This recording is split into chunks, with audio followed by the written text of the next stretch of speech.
Subscribe now and press the bell icon. Never miss an update.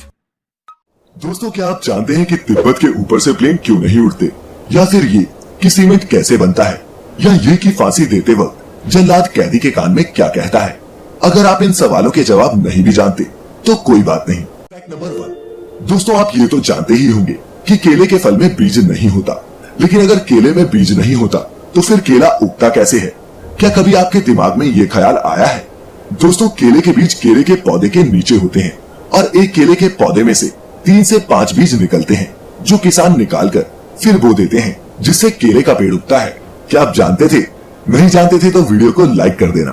Fact number 2। दोस्तों, क्या आप जानते हैं कि वैज्ञानिक 2 ग्रहों के बीच की दूरी को कैसे मापते हैं, जैसे कि पृथ्वी से सूरज की दूरी? आपको जानकर आश्चर्य होगा, लेकिन दोस्तों मॉडर्न हिस्ट्री में आज से 400 साल पहले ही इंसान ने इस दूरी को सटीकता से माप लिया था।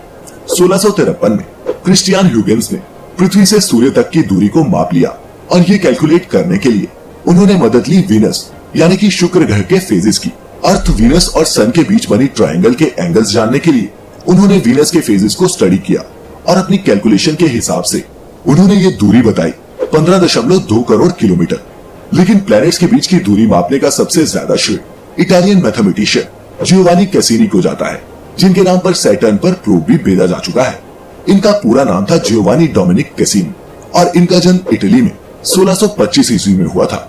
इन्होंने पैरालैक्स की मदद से मंगल और बुध ग्रह की पृथ्वी से दूरी मापी, लेकिन सूर्य की पृथ्वी से दूरी मापने के लिए हम पैरालैक्स का इस्तेमाल नहीं कर सकते।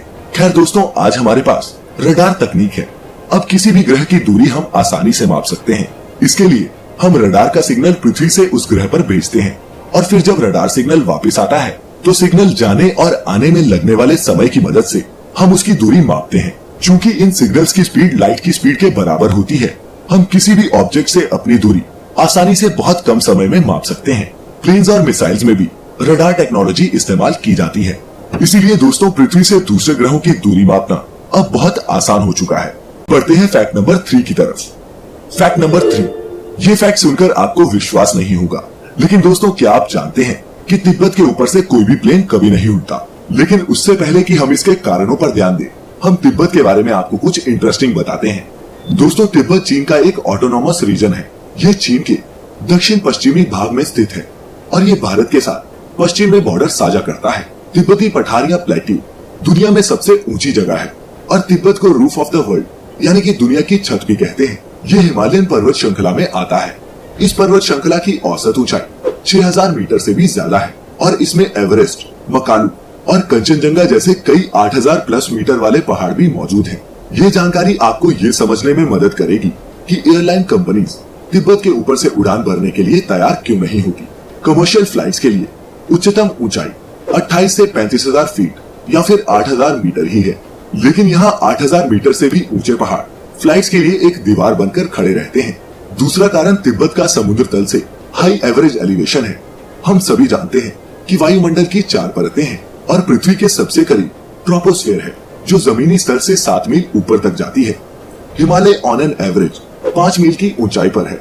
तिब्बत हमारे एटमॉस्फेयर में एक ऐसे बिंदु पर स्थित है जहाँ एक लेयर दूसरे से मिलती है।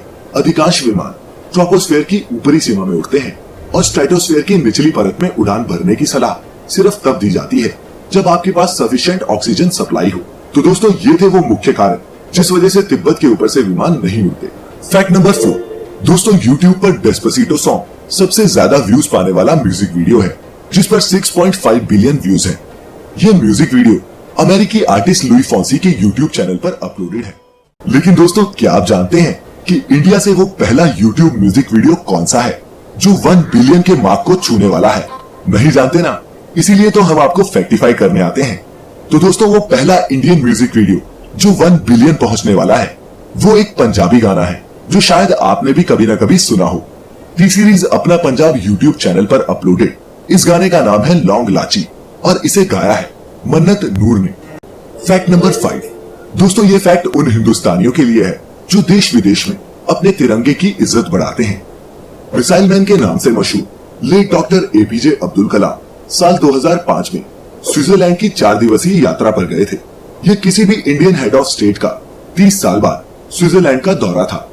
लेकिन दोस्तों, आपको जानकर हैरानी होगी कि उनके आने पर स्विट्जरलैंड की सरकार ने 26 मई को, जिस दिन वो वहां पहुंचे थे, नेशनल साइंस डे घोषित कर दिया।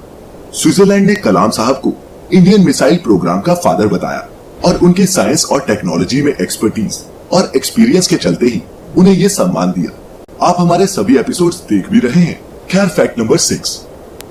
दोस्तों, सीमेंट, जिसे हम मकान दुकान बनाने के लिए इस्तेमाल करते हैं, जानते हैं किस चीज से बनता है? अगर आपको पता है तो अभी इस वीडियो को यही पॉज करके नीचे कमेंट्स में बताएं। No cheating. फिर देखते हैं आप सही हैं या गलत। बहरहाल, सीमेंट कैल्शियम, सिलिकॉन, लोहा और एल्यूमिनियम को एक फिक्स प्रोपोर्शन में मिक्स करके बना हुआ एक केमिकल मिक्सचर होता है। सीमेंट बनाने के लिए इन कच्चे केमिकल्स को सीमेंट बनाने वाली मशीनों में गर्म करके महीन पाउडर में बदल दिया जाता है। फिर जब इस पाउडर में पानी मिलाया जाता है तो ये कठोर हो जाता है और इसी को हम सीमेंट कहते हैं। सीमेंट भी कई तरह के होते हैं, लेकिन आमतौर पर इस्तेमाल होने वाला सीमेंट पोर्टलैंड सीमेंट होता है, जो एक हाइड्रोलिक सीमेंट यानी कि पानी डालने पर जमने वाला होता है। दोस्तों, सीमेंट को बनाने में ये सभी केमिकल्स लगते हैं। जैसा कि आप देख सकते हैं, सीमेंट में सबसे ज्यादा चूना या फिर कैल्शियम ऑक्साइड होता है, जिसकी मात्रा लगभग 60 से 67% तक होती है। Fact number 7। अब दोस्तों बात करते हैं कोहिनूर हीरे की, जो आज क्वीन एलिजाबेथ के ताज की शोभा बढ़ा रहा है। लेकिन हिंदुस्तान का ये बेशकीमती हीरा हमेशा से अंग्रेजों की महारानी के पास नहीं था। कोहिनूर हीरे के मालिक समय के साथ बदलते रहे। हिंदू धर्म ग्रंथों के हिसाब से महाभारत काल में कोहिनूर हीरा पांडवों के पास था। जब नादिर शाह ने दिल्ली को लूटा तब वह ये हीरा अपने साथ ले गया। फिर शाह शुजा के बुरे दिन आने पर महाराजा रणजीत सिंह ने इस पर अधिकार कर लिया। बाद में सिखों की अंग्रेजों के साथ संधि होने पर सिखों ने इसे इंग्लैंड की महारानी विक्टोरिया को भेंट कर दिया और आज क्वीन एलिजाबेथ सेकेंड इसकी मालकिन है। कई बार अंग्रेजों से कोहिनूर वापस लेने की बात कही जाती है, लेकिन ऐसा हो पाएगा इसके चांसेस बहुत कम है।